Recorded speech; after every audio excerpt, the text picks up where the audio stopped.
हाय दोस्तों, मेरे पास व्हाट्सएप और लिंक्डइन पे काफ़ी टाइम से मैसेज आते थे कि कैसे हम डेवऑप्स इंजीनियर बन सकते हैं। अब मैंने देखा उसमें कुछ नॉन टेक थे, कुछ टेक भी थे। अब मैं बात करूँ नॉन टेक, वो तो किसी भी डोमेन से हो सकते हैं, बट अगर मैं बात करूँ टेक की, उसमें भी कुछ एंड्रॉइड डेवलपर, बैकएंड डेवलपर, सबको यही कन्फ्यूजन रहती है कि कैसे हम डेवऑप्स इंजीनियर, क्लाउड इंजीनियर बन सकते हैं। सो देखो दोस्तों, अगर आप जेन्युइनली अपना करियर ट्रांजिट करना चाहते हो डेवऑप्स से फिर क्लाउड फील्ड में, तो ये वीडियो आपके लिए है और इस वीडियो को कम्प्लीटली एंड तक देखना बहुत ज़्यादा ज़रूरी है।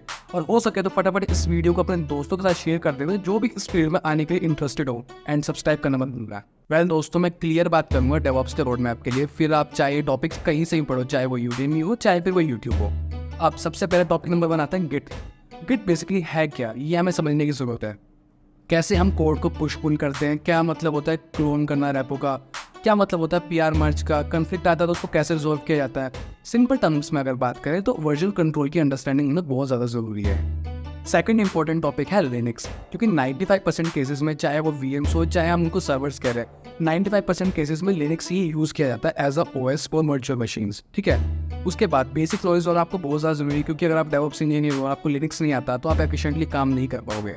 थर्ड यार देखो, कोई भी क्लाउड पकड़ लो, जैसे मैंने AWS पकड़ा था, बट आप चाहे तो एज़्योर पकड़ लो, चाहे GCP पकड़ लो, उसका बेसिक अंडरस्टैंडिंग होना बहुत ज़्यादा ज़रूरी है। अब जैसे कि हम बात करें बेसिक्स में, VPC क्या होता है, EC2 क्या होता है, S3 क्या होता है, RDS क्या होता है, ये सब बेसिक्स आपको पता होने चाहिए।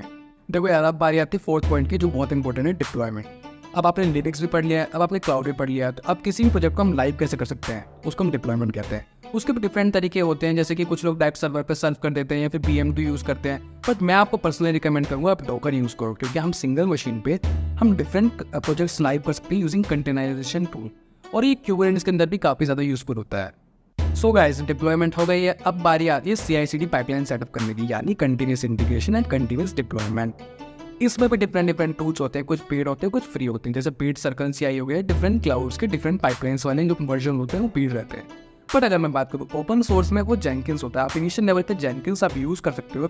अब जेनकिंस क्या करेंगे, जैसे कि आपके डेवलपर ने कोई भी कोड पुश कराया, फिर PR मर्ज हुई, एक इवेंट ट्रिगर हुआ, उस केस में वो कोड वहाँ से पुल करेगा और आपके सर्वर पर डिप्लॉयमेंट कर देगा। ये ऑटोमेशन का वर्क होता है। देखो दोस्तों, सारी चीज़ें हो गई, अब बात आती है थोड़े हार्ड टॉपिक की। ये है क्यूबरनेटिस। मेरी नज़र में ये थोड़ा क्रूशियल और एक इंपॉर्टेंट चीज़ तो है डेवऑप्स करने के लिए।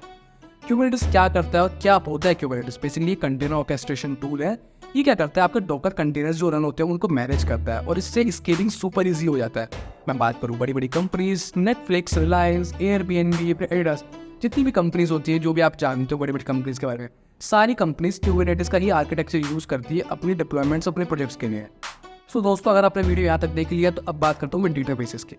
डेटाबेसेस में देखो यार, दो ही चीज़ें होती हैं, पहला SQL होता है, दूसरा NoSQL होता है। अब एक डेवऑप्स इंजीनियर को एटलीस्ट इतना तो आना चाहिए कि कैसे एक VM के ऊपर वो ओपन सोर्स डेटाबेस सेटअप कर सकता है, या फिर उसको एटलीस्ट इतना तो आना चाहिए कि मैनेज जो क्लाउड होते हैं AWS, Azure, GCP, उनके ऊपर हम कैसे डेटाबेस क्रिएट कर सकते हैं। सो दोस्तों, अभी तक आपने जितनी भी चीज़ें देखी सारी मैनुअली आपने कर ली होगी, UI के ऊपर या फिर CLI के ऊपर। मैं बात करूँगा आप IAC, इंफ्रास्ट्रक्चर एज कोड, जितनी भी चीज़ें हमने अभी तक सीखी है, समझी हैं, जो भी हम समझने वाले हैं, उन सबको आप एक ऑटोमेशन स्क्रिप्ट के थ्रू सारी चीज़ें डिप्लॉय कर सकते हो, सेटअप कर सकते हो। इसमें आप टेराफॉर्म यूज़ कर सकते हो, जिससे आपका टाइम भी बचेगा और प्रोसेस एफिशिएंट हो जाएगा।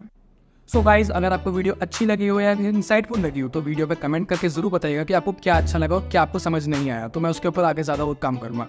और चैनल को सब्सक्राइब कर दो। तब तक के लिए बजाओ।